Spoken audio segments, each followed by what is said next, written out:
Welcome everybody to Squirtle Live. Michael Swisher here with Hall of Fame Coach Randy Turney as we come to you from State Fair Arena here on Semifinal Friday, as we're going to break down the semifinal games for the Class B boys and look ahead to the state championship game. And Coach, it's going to be number 1 versus number 2. You can't ask for a whole lot more than that, as it's going to be Earlsboro against Red Oak in the title game. And I think when this bracket started, you always would hope to get number 1 versus number 2, but these are two quality teams that both of them played really well today, Coach. I think they both deserve to be there, and by watching everybody play, I think they are the best two teams, and I think we're going to see an outstanding game tomorrow in Class B boys. Well, let's start with Earlsboro. Of course, they really had to gut one out last night against Whitesboro and got the buzzer-beating layup from Stargell to win that one, but they didn't need it tonight. Elijah Stargell with the buzzer beater yesterday. Today he comes through with 25 points and 16 rebounds. Just a monster game from number 23, Elijah Stargell, 9 of 13 from the field, and he was part of that big surge at the end of the first quarter as the teams were trading buckets. It was Earlsboro that went on the run at the end of the first quarter, and they opened up the double-digit lead there.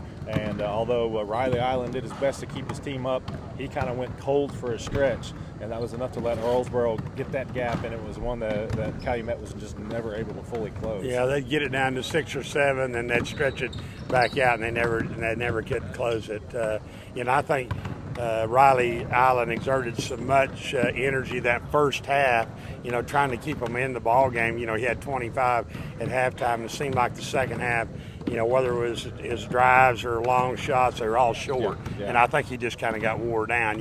And you got to credit Earlsboro's defense, too, for that, too.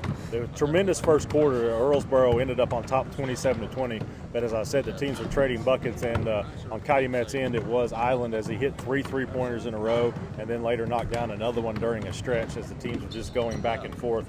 Like you said, he had 25 points in the first half. He was 8 of 16 from three-point range in the first half alone, but he finished 8 of 23. So to your point, 0 of 7 from the three-point range in the second half. He finishes the game 11 of 38. So he got 38 shots up, but he just didn't, as you said, didn't quite have it. Finishes his career 2,769 points, which is about 2,769 points more than I ever scored in high school. Number 19 all-time. So, we saw an all-time player, wrap up his career here. Number 19 all-time on Oklahoma's scoring list. Had 40 last night in his team's win over Duke. And you got to wonder if that overtime game, didn't take a little bit out of him yesterday, as he really had to exert a lot. But let's get down to Earlsboro. Trenton Nadeau had 15 points. He had those early three-pointers. He was the one that was keeping his team hot from the outside. And then Kavion Sharp had 10 points. But really it was Elijah Stargell with the overall game. And Earlsboro just had too many weapons for Calumet. They did. And Stargell, I tell you what, he's quick going to the basket. And he can slide through a crack and plays with a lot of energy, too. And you see him go up and grab those rebounds. Yeah, I did. Rebounds like a man. Yeah, he does. He gets off the ground. Yeah. He's not very big, but he plays big. Yeah, I thought he's definitely the catalyst for that ball club, and you could just tell by the energy that he plays with, and his team kind of feeds off of him. The point guard, Sharp, I was really impressed with number 10. Handles the ball really well, gets his teams in the offense, takes the ball to the basket. I'm finished with 10 points, and then three-point shooter that you mentioned, Nadeau. He was really big in the first half with three-point shooting. And you look at this, one thing that often gets overlooked from the casual fan is rebounding.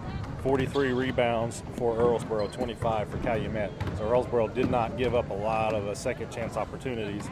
So it certainly allowed them to command that part of the game. Now let's look at the first game of the day, breakfast at the Big House.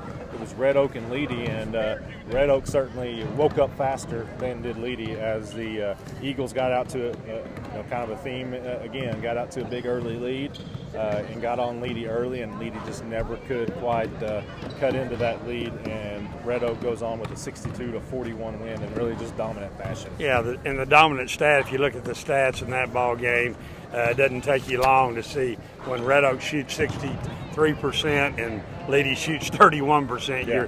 You're just not going to win many games. They just couldn't get shots to fall, and Red Oak was played really good defense. Second half with the lead, they became real disciplined, and didn't take a whole lot of shots, but the ones they took were really good shots. And Lee was just playing behind the whole ball game.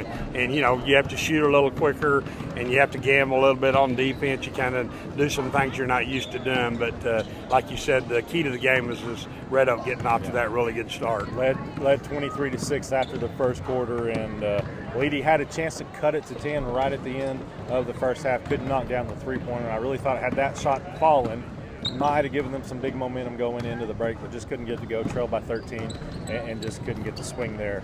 For Leedy, Ty Goss had 14 points, but he did have 7 turnovers. Christopher Golson, 10 points, 5 turnovers. You know, those are their 2 main ball handlers, and they combined for 12 turnovers as that pressure from Red Oak. And it's something we saw in the title game 2 years ago when Red Oak beat Leedy, is that, you know, they can really just kind of put that pressure on you. It just makes things tougher, whether it's a full court press or on your offense, and just really pushes it out. For the Eagles, Grayson Nix, 23 points, 7 rebounds. Cash Ballantyne, 14 points. Jacob Armstrong had 16 points. And you said Red Oak shot 63% in the first half, finished the game shooting 51.4%. Nix, obviously, is their catalyst. We saw him go out with an ankle injury early in the game, but he did come back. But we also saw a couple grimaces on his face. Right. You got to think, though, with tomorrow, he's got a full day to get rested up. You got to think he'll be ready to go tomorrow.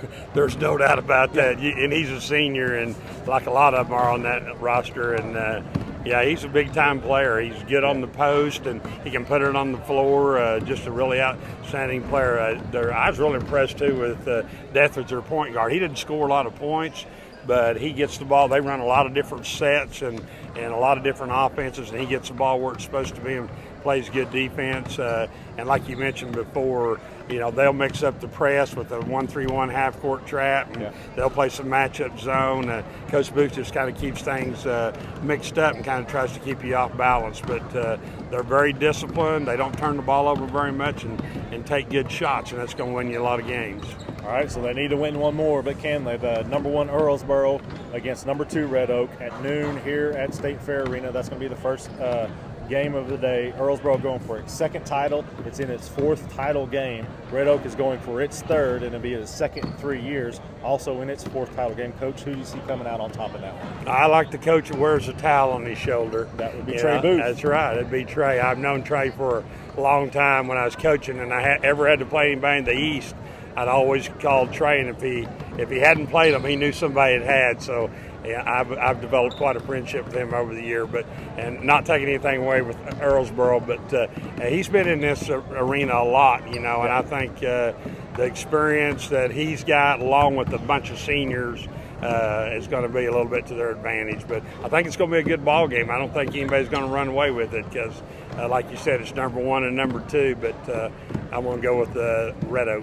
All right, so there you go. Again, noon at State Fair Arena. Number 1 Earlsboro coming in with a 29-1 record against number 2 Red Oak coming in at 26-4, as they will be the first state championship game of the day. We hope we can see you here at the Big House, but if not, be sure to keep up with it on your Scorable app. We'll see you. Thanks for joining us here on Scorable Live.